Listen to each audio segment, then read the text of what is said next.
محترم بھائیوں اور بہنوں، آج کی یہ ویڈیو آپ سب مسلمان بہنوں اور بھائیوں کے لیے کسی تحفے سے کم نہیں ہے۔ کچھ ہی دن پہلے ایک شخص نے ہمیں کمنٹ میں رابطہ کیا اور ہم سے درخواست کی کہ بھائی ایسا وظیفہ آپ مجھے بتائیں کہ جس سے میری ہر جائز حاجت پوری ہو جائے۔ میں بڑا مجبور ہوں، بڑا پریشان ہوں، میرے بہت سے مسائل ہیں، میری ایک خاص حاجت ہے۔ اب وہ حاجت اس کی کیا تھی یہ ہمیں معلوم نہیں ہے، لیکن اس کی کوئی نہ کوئی تو حاجت ہوگی، اور شرط یہ کہ اس کی حاجت جائز ہونی چاہیے۔ تو بے شک بہت سے مسلمان بہنوں اور بھائیوں کو یہ بخوبی علم ہے کہ وظائف تو صرف جائز حاجت کے لیے ہی کیے جاتے ہیں۔ پتہ نہیں اس شخص کی کیا حاجت ہوگی، لیکن اس شخص نے ہم سے درخواست کی کہ مجھے ایسا وظیفہ بتا دو جس سے میری جائز حاجت پوری ہو جائے۔ محترم بھائیوں اور بہنوں، آپ کے جو بھی مقاصد ہیں اسے سنا جاتا ہے، آپ کی پریشانی کسی کے اوپر بھی آ سکتی ہے، تو لہٰذا ان پریشانیوں اور مشکلاتوں کا حل صرف ایک ہی چیز میں ہے، وہ ہے اللہ کا ذکر۔ جو لوگ اللہ کے ذکر میں مشغول ہو جاتے ہیں، یقین کریں وہ اپنی زندگی میں خوشیاں پا لیتے ہیں۔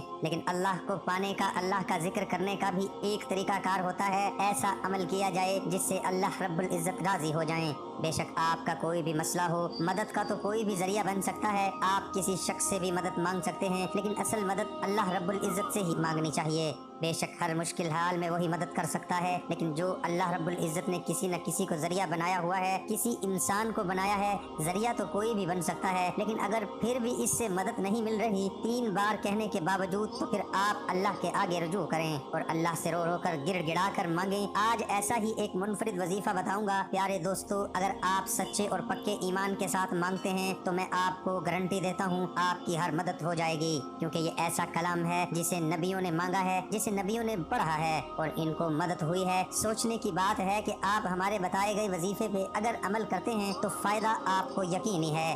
وہ کلام کیا ہے آپ کے سامنے پیش کرتا ہوں، اور اس کلام کو آیت کریمہ کہا جاتا ہے، اور دوسرا حضرت یونس علیہ السلام کی دعا کہا جاتا ہے۔ اب حضرت یونس علیہ السلام کی دعا کیوں کہا جاتا ہے؟ جب حضرت یونس علیہ السلام مچھلی کے پیٹ میں تھے، 40 دن میں مچھلی کے پیٹ میں زندہ رہے۔ یہ اللہ کی قدرت ہے، اللہ کی شان ہے۔ تو ان 40 دنوں میں حضرت یونس علیہ السلام نے اللہ سے یہ آیت مبارکہ پڑھ کر دعا کی، اور یہ آیت مبارکہ حضرت یونس علیہ السلام کی دعا بھی اسی لیے کہی جاتی ہے کیونکہ حضرت یونس علیہ السلام نے یہ کلمات پڑھے تھے، تو لہٰذا ایسے کلمات جنہیں نبیوں نے مشکلات میں پڑھا تو آپ کے لیے یہ فائدہ مند کیوں نہیں ہوں گے؟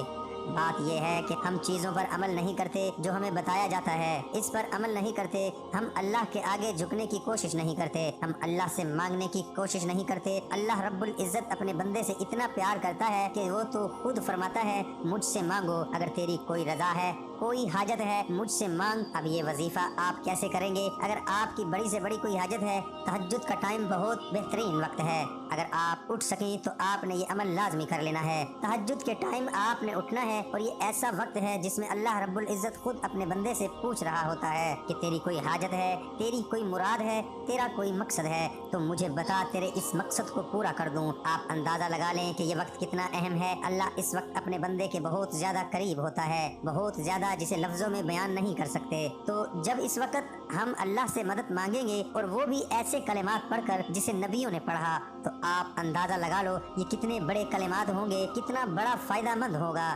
آپ نے تہجد میں اٹھ جانا ہے، اور چاہیں تو آپ تہجد کی نماز بھی ادا کر لیں، کم از کم 2 رکعت نماز تہجد کی ادا کر لیں، اور یہ یاد رہے کہ حضور نبی کریم صلی اللہ علیہ وآلہ وسلم کی فرض نماز کے بعد سب سے محبوب ترین نماز تہجد تھی۔ نماز کا تو اندازہ آپ لگا لو کہ یہ کوئی چھوٹا عمل نہیں ہے۔ اگر آپ تہجد کے لیے اٹھے ہیں تو تہجد کی نماز بھی پڑھ لیں۔ تہجد کی نماز پڑھی، پھر آپ نے 3 بار درود پاک پڑھنا ہے، پھر آپ نے لا الہ الا انت سبحانک انی کنت من الظالمین، لا الہ الا انت سبحانک انی کنت من الظالمین، یعنی آیت کریمہ، اس کو آپ نے 10 بار پڑھنا ہے، اور پھر آخر میں 3 بار درود پاک پڑھنا ہے۔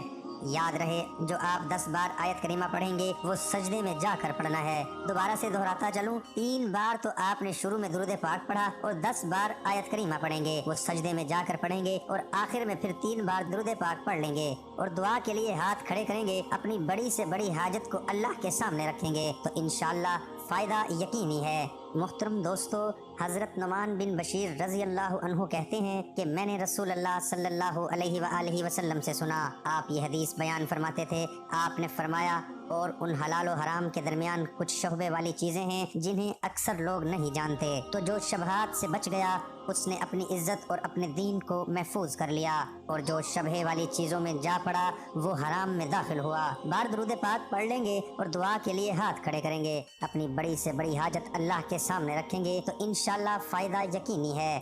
دعا ہے کہ اللہ تعالیٰ میرا سنانا قبول اور منظور فرمائے، آمین ثم آمین۔ تمام دوستوں سے گزارش ہے کہ نیچے کمنٹ میں اللہ ضرور